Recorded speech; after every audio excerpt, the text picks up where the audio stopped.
What is up, YouTube? Welcome to Tony Does Crypto. As promised, I'll be talking about blockchain and cryptocurrencies today. So, blockchain. Blockchain is a record-keeping technology behind the Bitcoin network. In the last video, we broke down the word blockchain, the block being the digital information and the chain being the distributed ledger. To further break down the digital pieces of information, we have three parts to them. Firstly, blocks store information about transactions like date, time, dollar amount on your most recent purchase from Netflix, for example. Secondly, blocks store information about who is participating in the transaction. And lastly, blocks store information that distinguishes them from other blocks. Much like you and I have different names to distinguish us from each other, So to sum things up, a blockchain is a means of keeping transactions rather than storing them through a centralized entity. In other words, having one person controlling the books.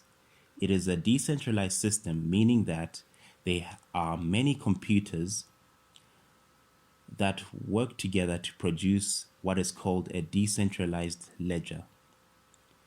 These computers run simultaneously through a consensus algorithm to come to an agreement on what the truth is.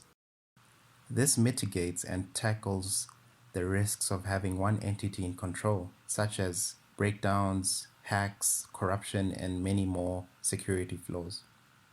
So why does this matter?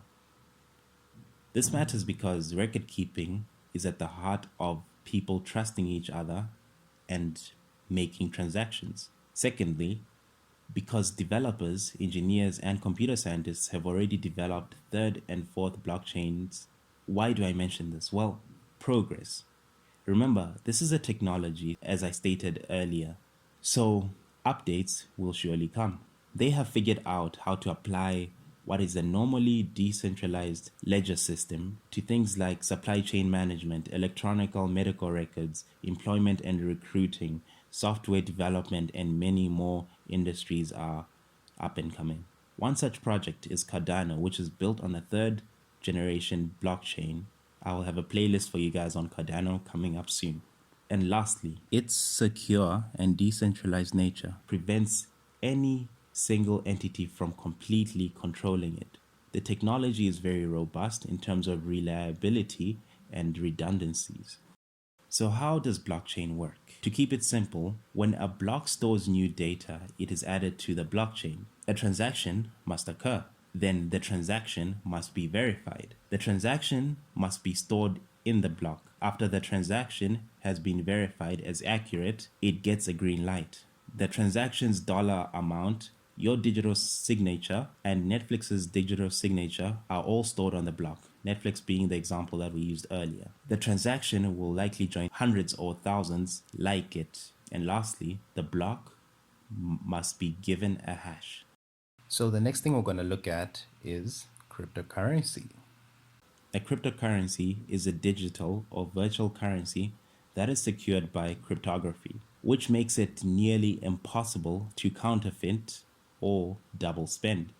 Many cryptocurrencies are decentralized networks based on the blockchain technology. So what are the key takeaways? A cryptocurrency is a new form of digital asset based on a network that is distributed across a large number of computers. The decentralized structure allows them to exist outside the control of the government or central authorities. The word cryptocurrency is derived from the encryption techniques which are used to secure the network. Blockchains, which are the organizational methods for ensuring the integrity of transaction data, is an essential component for many cryptocurrencies. There are many forms of cryptocurrencies. There are many types of cryptocurrencies. The first blockchain-based cryptocurrencies was Bitcoin, which remains the most popular and most valuable to date. So guys, understand that there are many, actually thousands of cryptocurrencies. So what is all the hype about Bitcoin? Well, look at the world today. Look at what's happening all around the world. The Fed, the EU, China, all major and global players are printing money to oblivion. Like, these guys are printing crazy amounts of money. They are printing more money than we saw they printed in the 2008 recession and what preceded that. You know, Bitcoin is a hedge against that because there can only be a finite number of Bitcoin, not infinite like the Fed are printing, a finite. 21 million Bitcoin can ever be minted or created. So, if you actually think about it, many people are putting their money into Bitcoin as a hedge against the inflation that will probably come post pandemic.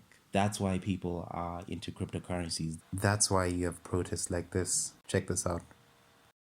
What's your message to the family of George Floyd by going to have funeral services this week? What do you want to tell them? I'm deeply sorry for your loss. Unfortunately, we live in a system that will not allow us to thrive or strive and has continually been literally on our necks. So my macro solution for this problem for everyone is to opt out and exit the economy as a whole. And the way we do that is by buying Bitcoin.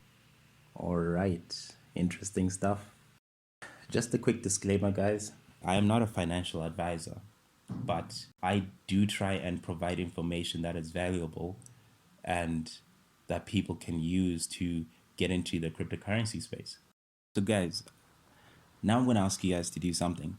Can you please comment down below what you think all this money printing is backed by? You know, it was different when we look back and the US dollar was backed by the gold, you know, when we're still on the gold standard. What backs it? Where's the value coming from? What will happen when things get back to normal and all of this money has been pumped into society? There will be inflation. Definitely. That's my opinion. But yeah, I want to hear what you guys have to say. Please share, like, subscribe, and stay tuned for more enlightening videos just like this.